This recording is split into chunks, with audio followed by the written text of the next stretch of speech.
Hi all, welcome to the Q&A session for the week of November 16th. We have a question about gatekeeping, and I had to actually ask for clarification on this because I've never heard of it before. I've heard of a term similar to it, but I haven't heard of this particular term used in this way. So I guess it would depend on each state. So let me pull up the state. I believe the state is in Massachusetts, so maybe your state has something similar. Connecticut definitely does, but we don't call it gatekeeping. We call it request for leave, and we're very familiar with all of that. So this is interesting. A lot of parents, I've just been noticing over like 11 years that parents will often say things like, or parents will give advice to each other and say, you need to tell the court that your ex is not allowed to file any more motions because your ex is being very frivolous. And in a lot of cases, that's true. I mean, there's tons of parents doing tons of stupid things in the court system, filing motions for everything. My ex was one of those people. My ex was taking me to court all the time. And that's legal abuse. That is like the definition of legal abuse. So if your ex is taking you to court because you didn't take your child to soccer, or your ex is taking you to court because you were 15 minutes late at drop off, I am not a fan. And this is for everybody. This is for the innocent parents and the perpetrators, the narcissists. If you're the non-offending parent, you're like the malleable parent, the agreeable parent, the parent that takes my course, we're all guilty of this. We do this. We try to, we want to go to court for everything. If your ex is being an asshole, you want to go to court for it. And I always say, being an asshole is not a legal issue in many cases. I know that your ex being a jerk causes a lot of inconvenience in your life. Your ex might keep you waiting in a car for 3 hours and like wholly inconsiderate of your time, and if you're living in a different state and you have to drive to the airport to get your child off the airplane and your child doesn't even show up and you paid for the cost of that ticket, like that's a problem.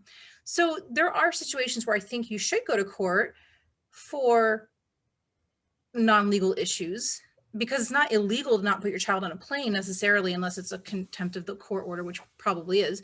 But if your ex is costing you a lot of money, if your ex is harassing you, then yes, you can get a legal remedy. You could go to like a criminal court and get a restraining order. You can go to small claims court. I'm a huge fan of going to small claims court to recover finances that your ex has cost you. If your ex is creating chaos in your life and it's costing you money, not necessarily in court fees, but say your ex won't pay the doctor bill. Your ex is supposed to pay the doctor bill. He won't pay it. She won't pay it. And the doctor is threatening to kick your child out of the practice because you have a gigantic past due balance. You do not owe that money. Your ex owes that money. But you really want your child to keep their doctor. So you end up paying like $400 to the doctor. Well, you have the right to recover that money. So I'm a huge fan of going to small claims court. I'm not a fan of going to family court for non-legal issues, including contempt. I guess it does happen. I have just not seen it happen often enough to go to court for contempt when your ex is perpetually late, perpetually inconsiderate, rude to you, hangs up the phone on you, things like that. I haven't seen a lot of parents get a lot of relief from the court going to court for contempt over non-legal issues, because you can go through this kind of chaos with a spouse. My husband theoretically could keep me waiting in a parking lot for 3 hours. My husband could theoretically cost me a lot of money. Maybe I enroll my daughters in dance class and then I have to work on the time they have dance class and my husband refuses to take them to dance class and I'm paying tuition for nothing. So like, you're being married to somebody can cost you a lot of money and a lot of inconvenience. So I would just choose your battles with the kind of stuff you go to court with. That was not part of your question. This is just me rambling, but I haven't seen a question like that come in yet. And we've had this course open since June, and I haven't yet seen a question related to that come in. So I'm going to just say it. So let's get back to this parent's question here. So let me just actually pull it up because I want to make sure I word it correctly.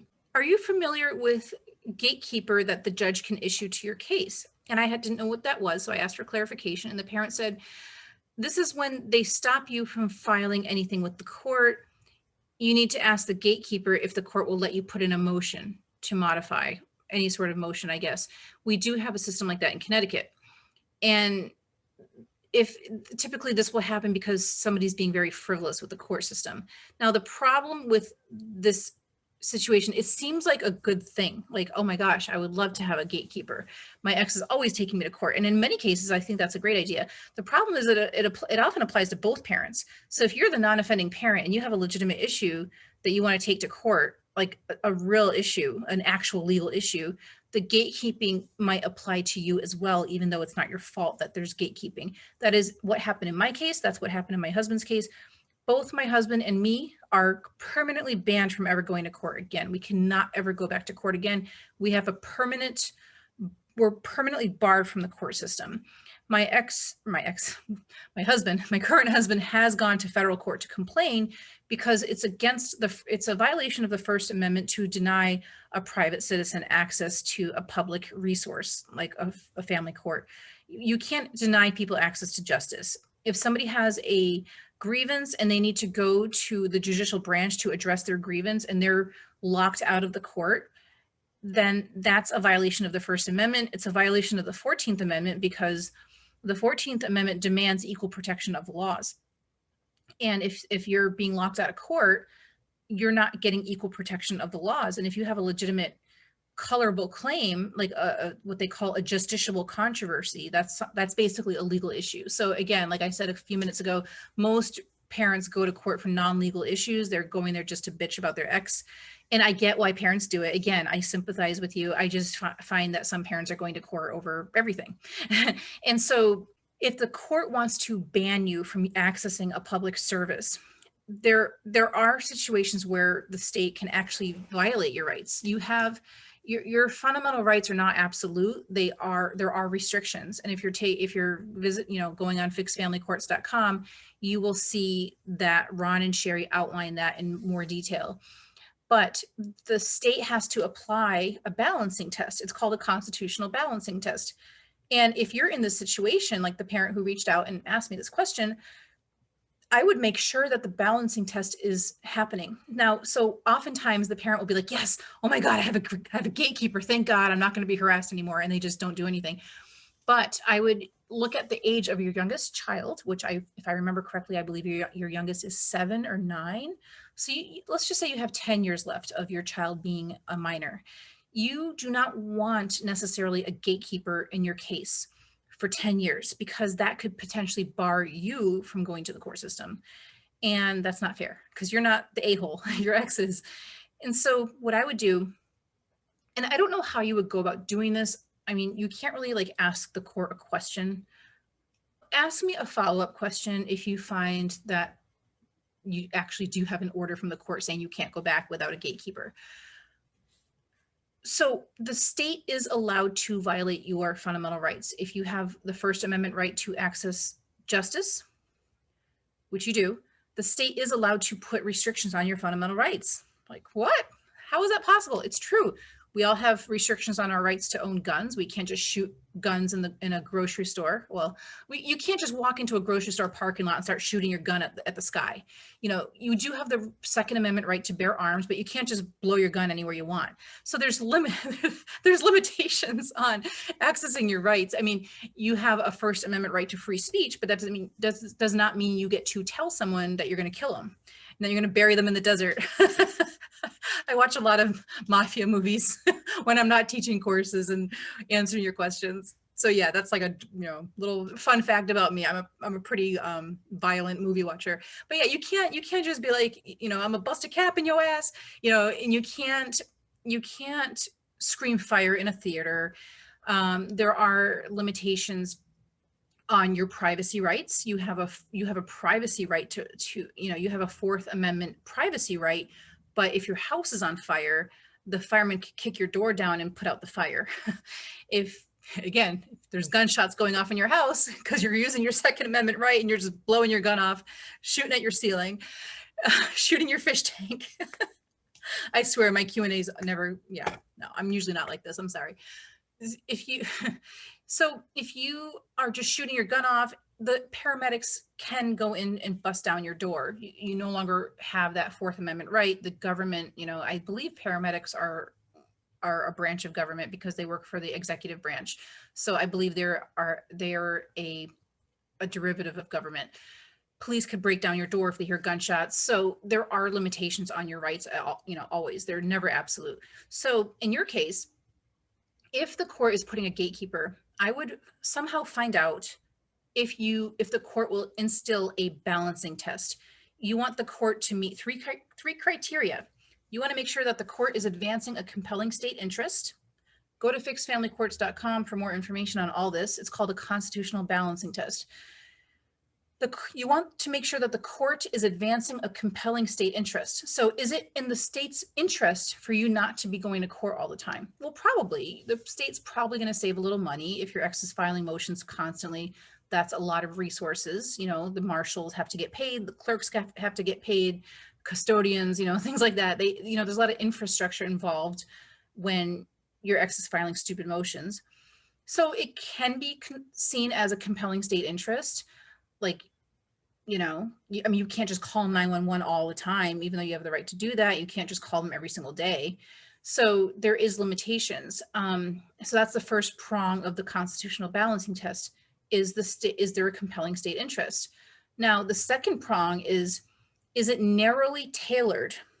Meaning, an example of narrowly tailored would mean we're going to put a gatekeeper on your case just for motions to modify, but not motions for contempt, or just motions to modify child support, but not motions to modify custody. We're going to put restrictions on just your motions to, I don't know, whatever other things parents file motions for.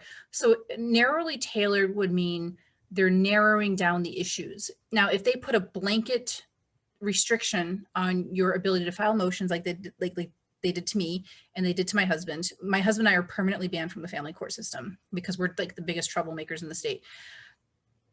We could go to federal court and file a lawsuit, and my husband did, but I chose not to because I ain't got time for that. I just don't want to deal with these people anymore. I'd rather teach parents like you how to kick ass in the system. I'm done. Nope. So you want to make sure that any order, a gatekeeping order, is narrowly tailored. Well, is it applicable just to motions for contempt, or just motions to do this, or just motions to that? And then the third prong of the constitutional balancing test is the state applying least restrictive means? Maybe they are only putting in a gatekeeper for a year, 2 years. So narrowly tailored limits the issues, like limits the scope, and then least restrictive means limits the intensity. So it's kind of the same, but it's really not.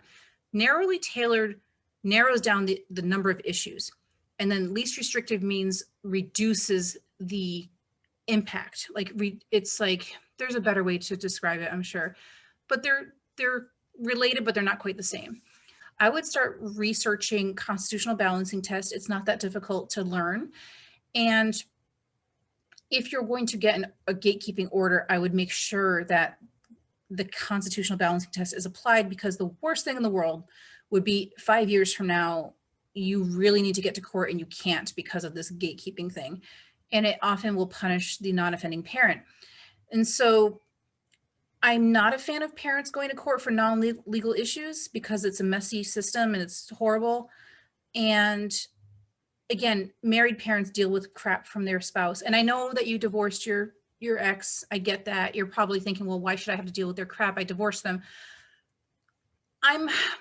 I don't think you should have to deal with their crap, but I'm not really a fan of going to the government either for relief. So it's kind of one of those things where it's like, you just kind of have to sit in that bullshit for a while until your child ages out, or figure out how to draw really nice boundaries with that person, and so that they don't affect you as much. Like, my ex is such a jerk to me. It's not even funny. If I text him, he's so nasty to me, and I just don't care. I'm not going to go to court because he's mean to me. I'll be okay. But yeah, so, do choose your battles. Most parents don't have to be told that. It's really the narcissist that's the problem. So yeah, I hope that this helped with your question. I know I over answered, but I hope that gave you some clarity. I would absolutely be very protective of your rights before you jump for joy that you're getting this order, because it does seem on the surface like you're getting this awesome deal, but it can come back and hurt you as a non-offending parent. All right, so we will meet up next week. You all take care, and we will touch base soon. Bye-bye.